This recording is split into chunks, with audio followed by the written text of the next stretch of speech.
My name is Joseph. I'm not sure I'm as good as David is projecting. I'm still learning, and I'm still learning how to craft papers.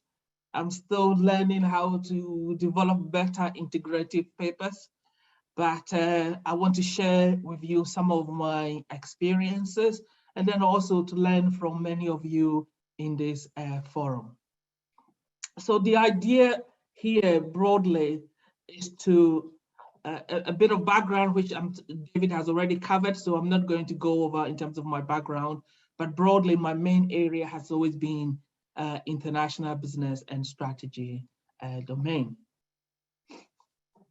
So one of the issues that every time you hear discussions around conceptual papers or integrative review is that when we looked at especially business and management literature, the number of conceptual papers, it doesn't matter which journal you look into, the number of conceptual papers as a percentage has been declining, and in every year has been going down and down and down.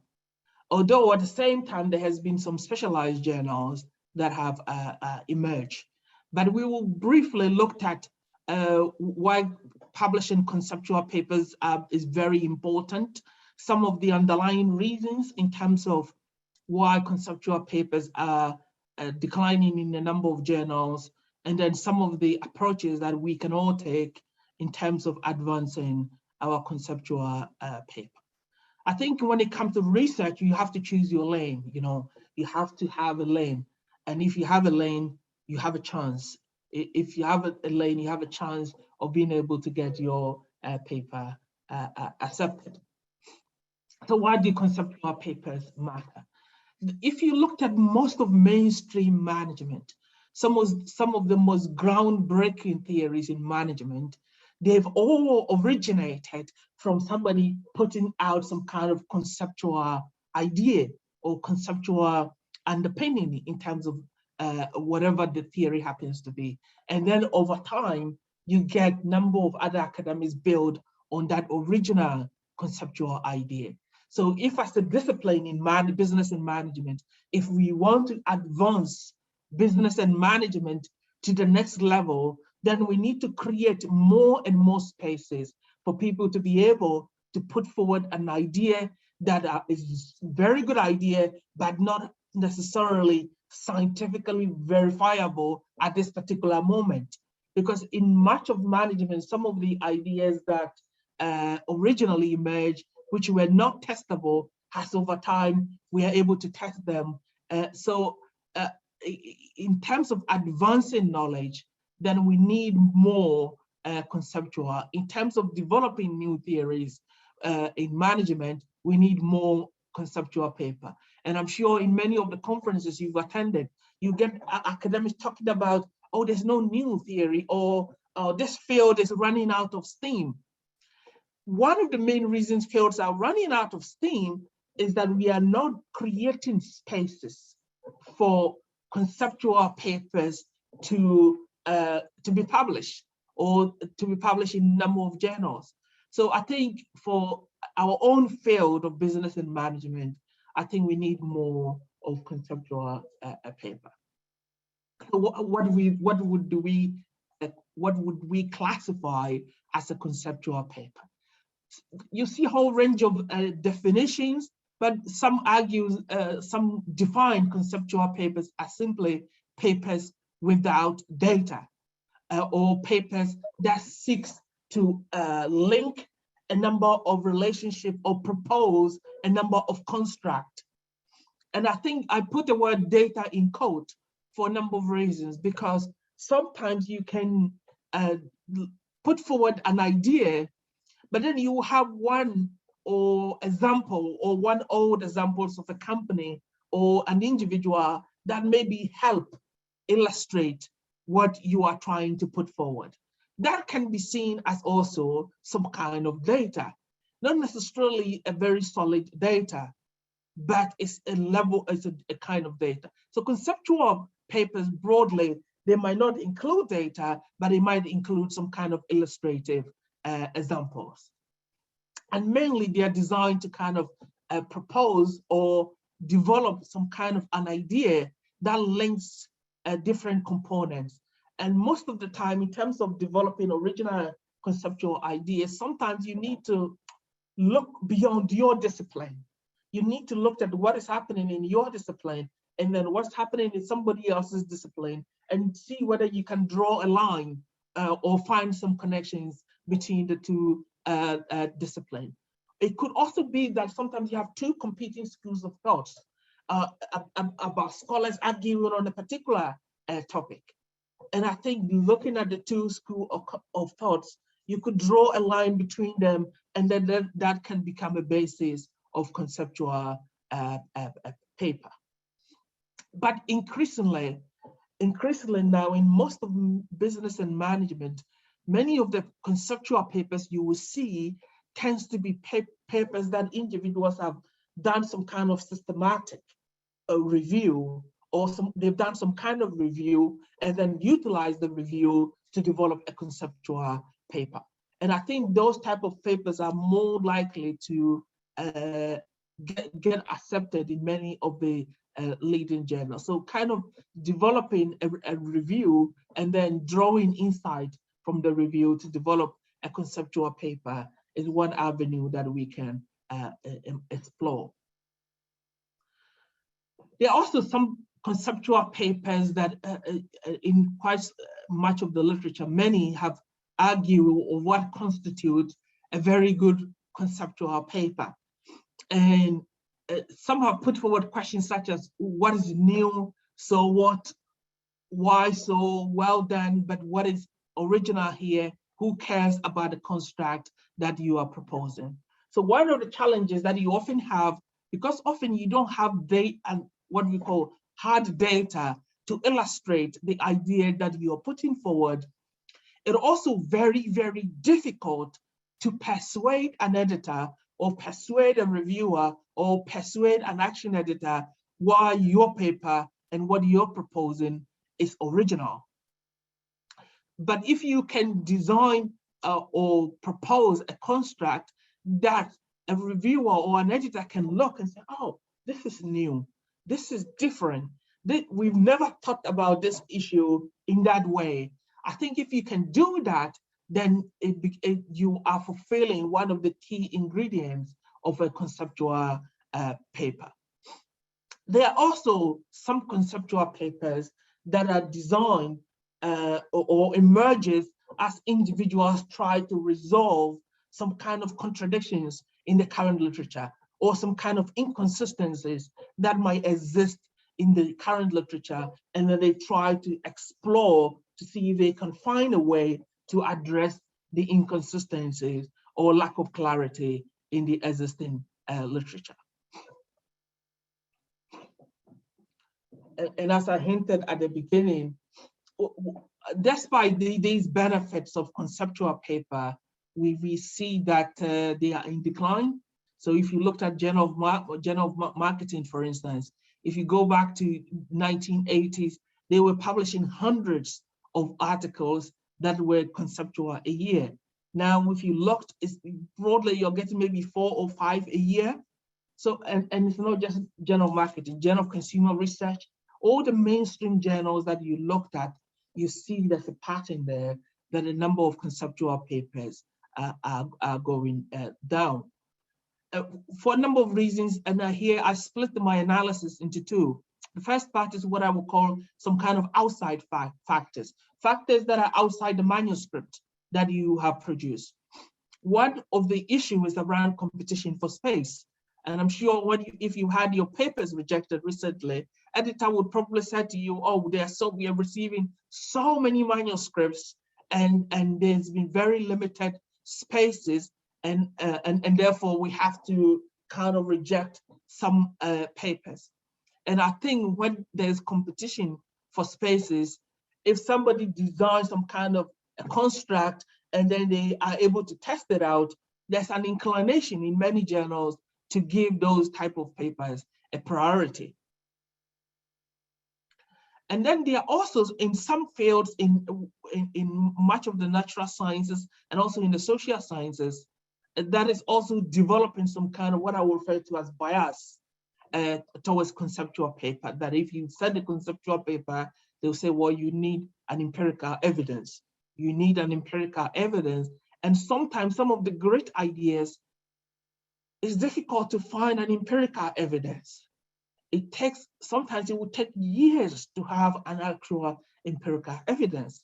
So if you looked at areas like physics and chemistry, people will just propose things and the work will be published. But in many cases, the ideas are not. It takes years for for somebody to prove what has been proposed before. So I think in much of mainstream management, I think maybe we've gone that extreme that everything has to be tested, everything has to be empirically verified. And then also there are some editors, I'm sure many of you would have encountered them. There are some editors and reviewers who all believe that conceptual papers are not scientific.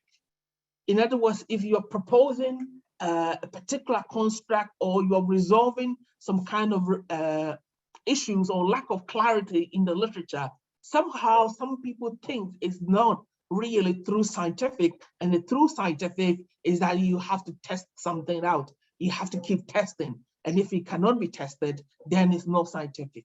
I think this is a very extreme view, because a lot of great ideas might not necessarily be testable in the immediate period.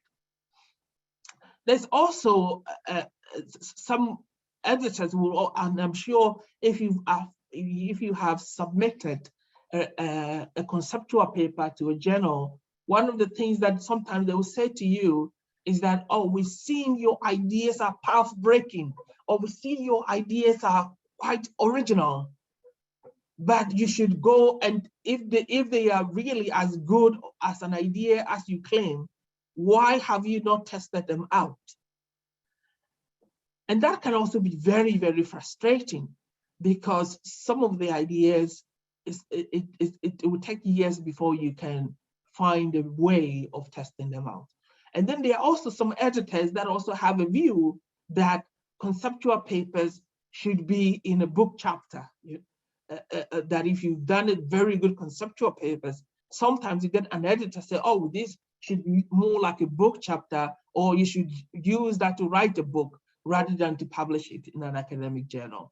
And I think that view is somehow not well grounded, in the sense that in almost all the key theories in management, the resource-based view, industry-based view, dynamic capabilities, all the main theories in business and management, they are somehow tangentially developed from conceptual foundations. And then there are also some of the factors that I would call that have contributed towards the decline of conceptual papers that come from the manuscript itself. That sometimes you get some reviewers that will say, where is the data? They are not really saying you should go and test it out, but they just want to see some kind of example. Can you find an example of an organization or an individual that helps to illustrate your analysis halfway? So if you develop a conceptual framework, lots of the time you see that reviewers are asking for this, and sometimes you might not necessarily have or have the chance, or don't know how to get the data that helps to illustrate some of the ideas that you might be proposing.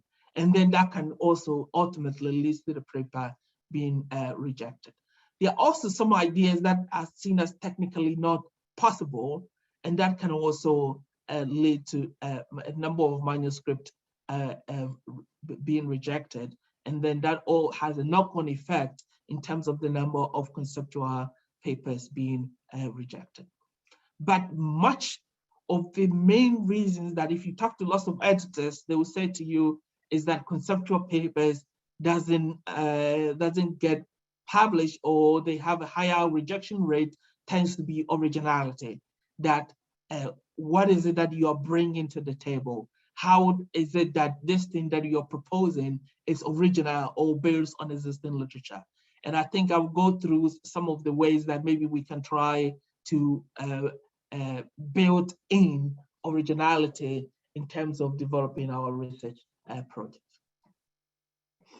For me, the way I approach conceptual papers is that whatever area that I want to investigate, whether it's a new domain or some of the areas that I have worked before, I often will proceed with kind of what I would call mini literature review.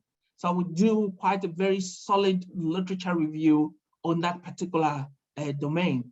And I'm sure many of you know there's lots of scientific databases that you can adopt in terms of doing literature review. Whether it's you're using Business Source, Complete, Web of Science, Scopus, Science Direct, these are all, or Google Scholar, these are all very, very good starting place in terms of searching for articles. And then what I would also tend to do is that I tend to use keywords, and sometimes you have to select your keywords in such a way that it captures the whole essence of that particular subject. So sometimes I will combine a number of different keywords, multiple keywords, and I will then, and this is kind of a more systematic way of doing, if you are planning on doing literature review, but broadly, it starts with you use keywords, you try to combine keywords to kind of narrow down the number of articles that you are observing. And then once you've narrowed down the articles you're observing, then you can begin to summarize each article. So what I do is, what I have here is this type of table that I always use, which is that every article that I'm looking at, I want to have some kind of record for myself, or to prove to myself that I read that particular article. So if I read 100 articles, I often will summarize each one of them. I will summarize them in terms of, okay, what is the theory that they have used in this article? What kind of method, or what is the data that was used to study or that these authors employ? It might be that their paper is a conceptual, or it might be that it's empirical. So if it's empirical, we'll note down what kind of data that they employ. And then I'll also note down what are the key findings from that study. And then I'll also note down what they will also might have concluded in terms of the directions for future research that the authors outline. So I'll have like a summary, and in most cases sometimes I have many pages of these type of summaries. And then what I would then do is to kind of begin to look for patterns, in terms of my summary. So I can look for patterns in terms of theories that have been proposed. And then I can look for patterns in terms of the theories that have been used in all these studies, and whether it has a difference in terms of the findings that people are able to generate. Or I can look at the data sources and the findings, whether there's a relationship between the data source and the findings. So if I'm observing some kind of inconsistency based on, say, the data source and then the findings, then I can begin to, okay, how do I put this into a conceptual framework? Can I develop a conceptual framework that uses the data source and then the findings that is made by the author as a guide? Or can I develop maybe a 2x2 framework, or any other type of framework that you see fit? And I think that can help in terms of moving from the review to being able to design some kind of conceptual framework. And I think also when you approach it this way and you summarize so many articles, what you are able to then see is that you can look at just the findings that have been reached by past studies, and then you'll be able to kind of draw out some kind of patterns in terms of what has been established in the current literature. And then I think once you can deduce some kind of patterns, that can guide you in terms of being able to develop some kind of conceptual framework that can link all the different components of past studies together. And then also sometimes you can also look at what I have here as the directions for future research session. And then you can tell you about some of the inconsistencies or the inconsistencies that exist in the current literature. And I think if you are observing so many inconsistencies noted by past studies, then you can begin to find a way to kind of conceptualize that or to solve the inconsistencies. Why is the inconsistencies occurring? Can it be something to do with maybe the theories that people are employing to study the subject? And I think if you can observe that pattern, you can also design some kind of framework to then show to a reviewer or an editor how you move the current literature beyond just your review, but to conceptualizing and developing some kind of integrative framework. So sometimes the integrative framework component can come from the theories that have been employed. It can come from the key findings that have been observed by past studies, or it can be linked to the data source, or it can also be linked to the directions for future research that has been outlined. And I think in terms of framework, there are so many ways that we can approach in terms of developing frameworks. So, and as I hinted, some people looked at it from the theory standpoint. Some people also would just looked at the unit of analysis in each of those past studies that they review. So if you looked at unit of analysis, what is it that people are examining? Are they examining individual level variables, or maybe they are examining organizational level variables, or maybe they are examining institutional level variables, or maybe they are examining industry level variables? So the level of analysis can also give you a pathway to develop some kind of framework. Or if people are examining, say, for instance, people examine resilience, are they examining it, say, at the organizational level resilience, individual level resilience, or societal level resilience? So that can be a way you can employ that to conceptualize resilience. In the same way, you can also look at the type of organizations that have been studied to pursue your conceptualizing. It might be that you have some studies that are looking at public sector organizations, and then some studies that are looking at a private sector organization. And this flows from what I said before with the table, that if you create that kind of table, you'll be able to see that kind of pattern, whether the type of organization people are studying, private organization or public organization. And if you can observe that pattern, that can become an anchor point within which you can use to then begin to break down or conceptualize the current literature. And the theory is also, as I hinted, the theory is also another way of doing that.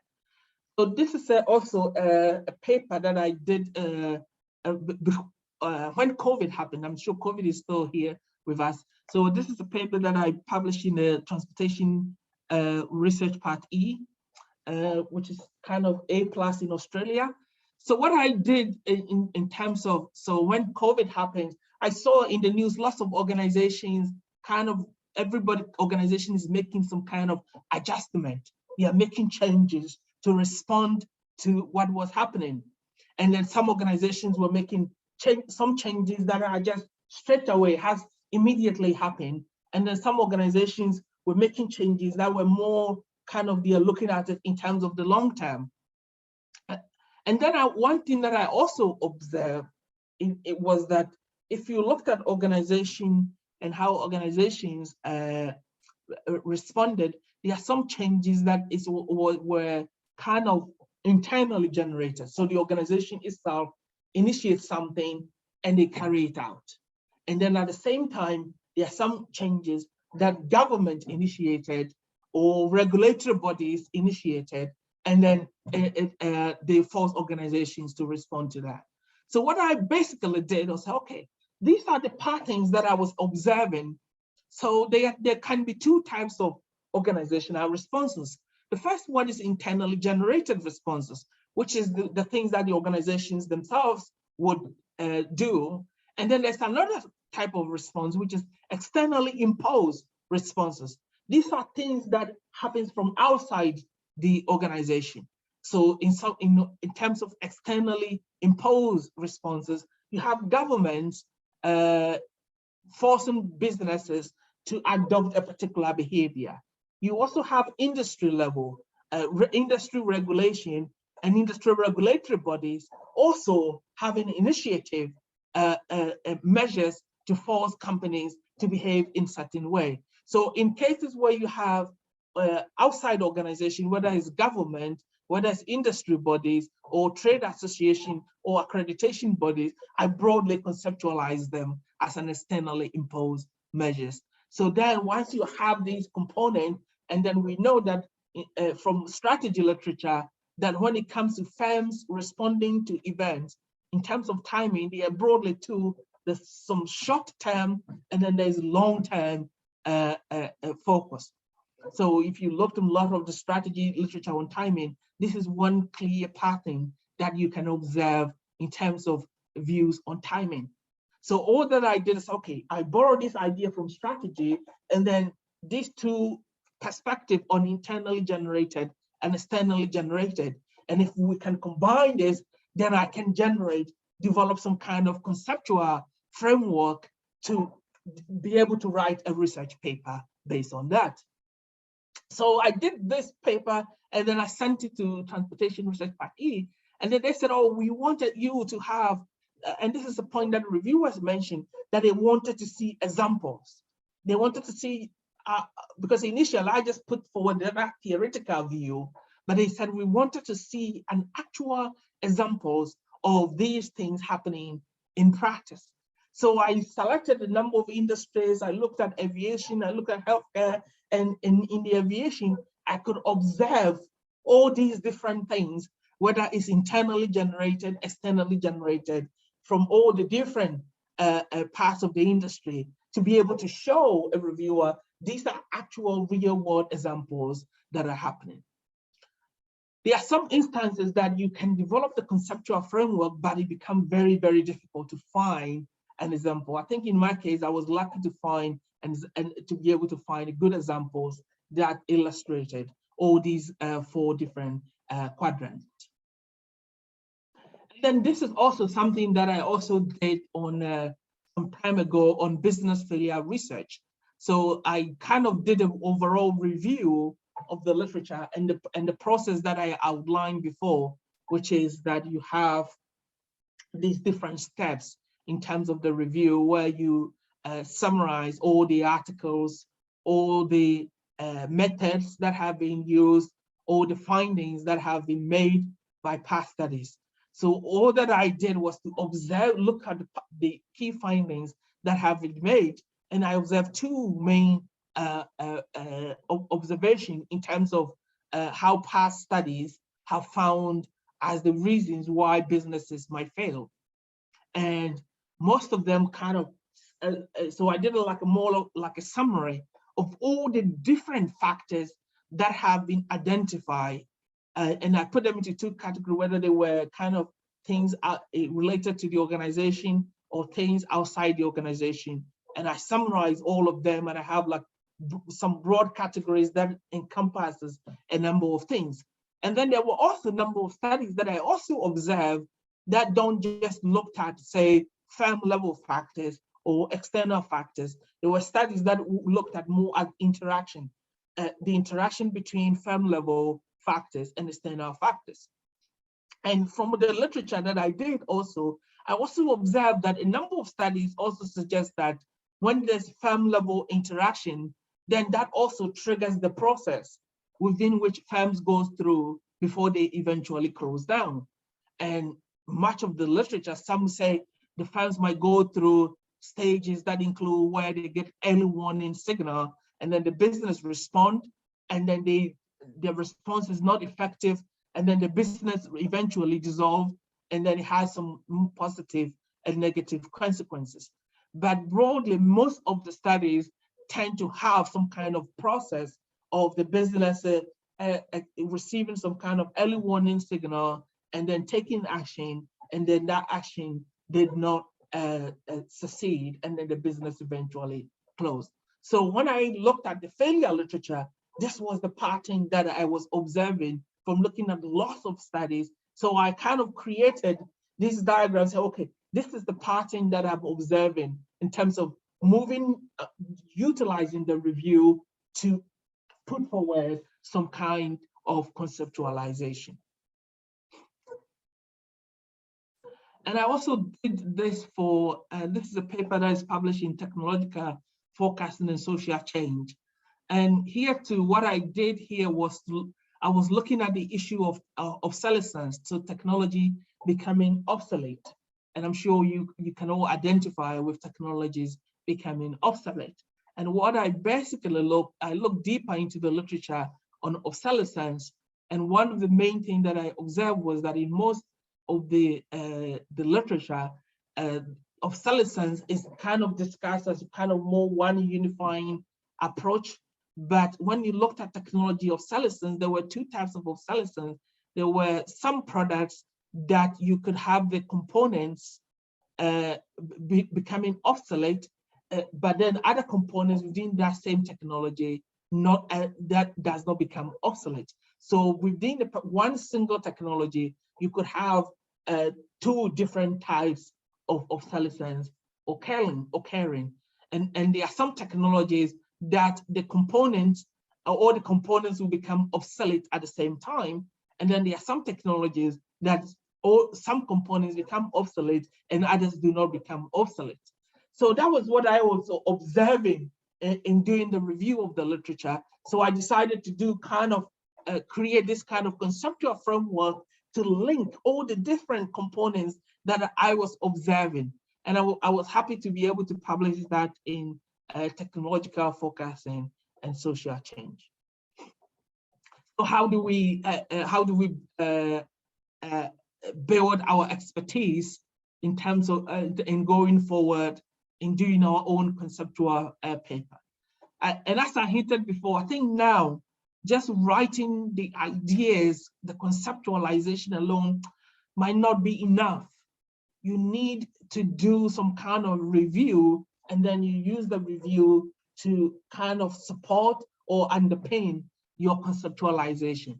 And I think that it has a much better chance in terms of getting the paper published. Sometimes you might do the review, but the reviewers or the editors don't want to see the review. They are only interested in the conceptualization.